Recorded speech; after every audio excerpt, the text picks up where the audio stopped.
Welcome to our voice. నేను మీ వాత్సల్య. విడాకులు పొందిన ముస్లిం మహిళల విషయంలో దేశ సర్వోన్నత న్యాయస్థానం సుప్రీంకోర్టు సంచలన తీర్పు వెల్లడించింది.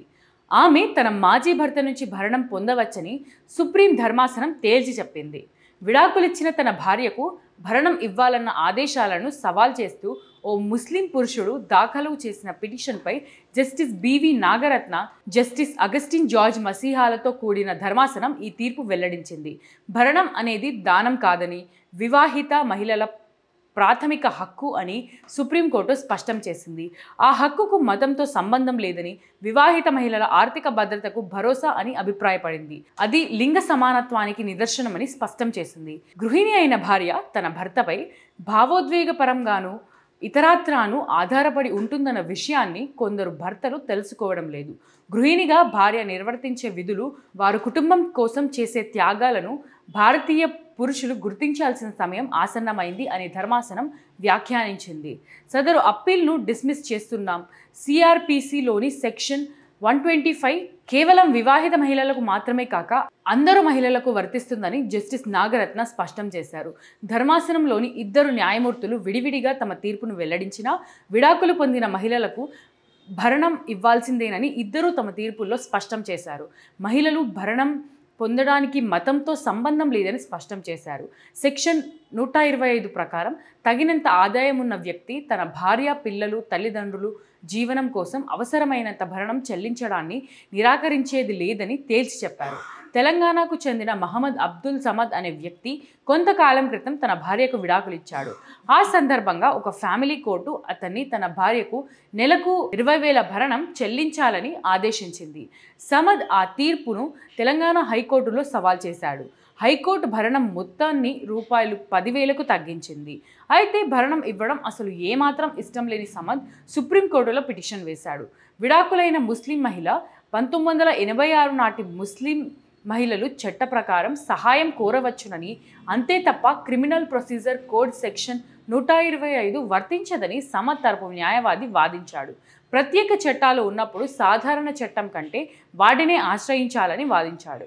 అయితే సుప్రీంకోర్టు అమికస్ క్యూరీ ఆ వాదనతో విభేదించారు. లింగ సమానత్వం పాటించే సిఆర్పిసి కింద మహిళలకు లభించే ఊరటను వ్యక్తిగత చట్టాలు తీసివేయలేవని స్పష్టం చేశారు.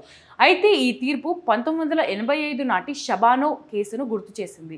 ఆ కేసులో సుప్రీంకోర్టు ఇచ్చిన తీర్పులో మతంతో సంబంధం లేకుండా ప్రతి ఒక్కరికి సిఆర్పి సెక్షన్ 125 వర్తిస్తుందని స్పష్టం చేసింది. అయితే ఆ తీర్పును పలచన చేయడానికి ప్రత్యేకంగా ముస్లిం మహిళల విడాకుల హక్కుల రక్షణ చట్టం పేరుతో 1986లో మరో చట్టం తీసుకొచ్చారు. దాని ప్రకారం ముస్లిం మహిళలు ఇద్దత్ వ్యవధిలోనే, అంటే విడాకులైన 90 రోజుల్లో భరణం గురించి అడిగే హక్కు ఉంటుంది. ఆ ఇద్దత్ కాలం దాటిపోతే వారికి భరణం చెల్లించనక్కర్లేదని చట్టంలో పేర్కొన్నారు.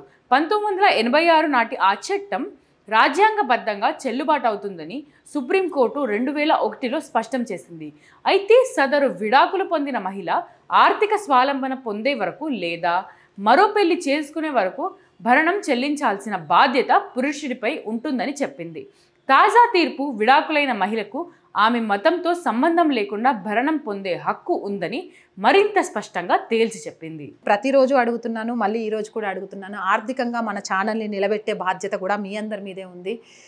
మన ఛానల్ రెవెన్యూ చాలా చాలా చాలా తక్కువ. ఒక ఆఫీస్ లేదు, మనది అనే ఎక్విప్మెంట్ లేదు, అంతా రెంట్ బేస్ మీద. ఆఫీస్ అయితే రెంట్ బేస్ మీద కూడా లేదు. వాటన్నిటిని నిర్మించాలి అనే ఒక ఆలోచనతో అడుగులు ముందుకేస్తున్నాం. ప్రజల గొంతును ప్రభుత్వానికి అందించే ఒక వారధిలాగా పనిచేస్తూ వాస్తవాలని, ముఖ్యంగా జాతీయవాదాన్ని జనంలోకి తీసుకెళ్లాలనే ఉద్దేశంతోనే ఈ ఛానల్ స్టార్ట్ చేశాను. స్టార్ట్ చేసినప్పటి నుంచి మీ అందరూ ఆదరిస్తున్నారు కాబట్టే ముందుకెళ్తున్నాను. ఆర్థికంగా కూడా దయచేసి సపోర్ట్ చేయండి. సపోర్ట్ చేయాలి అనుకునే వాళ్ళు సబ్స్క్రిప్షన్ పక్కనే జాయిన్ అనే ఆప్షన్ ఉంటుంది. 1 to 5 లెవెల్స్ ఉంటాయి. ఏదో ఒక లెవెల్లో సపోర్ట్ చేయొచ్చు. లేదా స్క్రీన్ మీద గూగుల్ పే, ఫోన్పేతో పాటు అకౌంట్ డీటెయిల్స్ కూడా ఉంటాయి. అలా అయినా సపోర్ట్ చేయొచ్చు. అండ్ ఎంతోమంది వ్యాపారవేత్తలు మన ఛానల్ని చూస్తూ ఉంటుంటారు.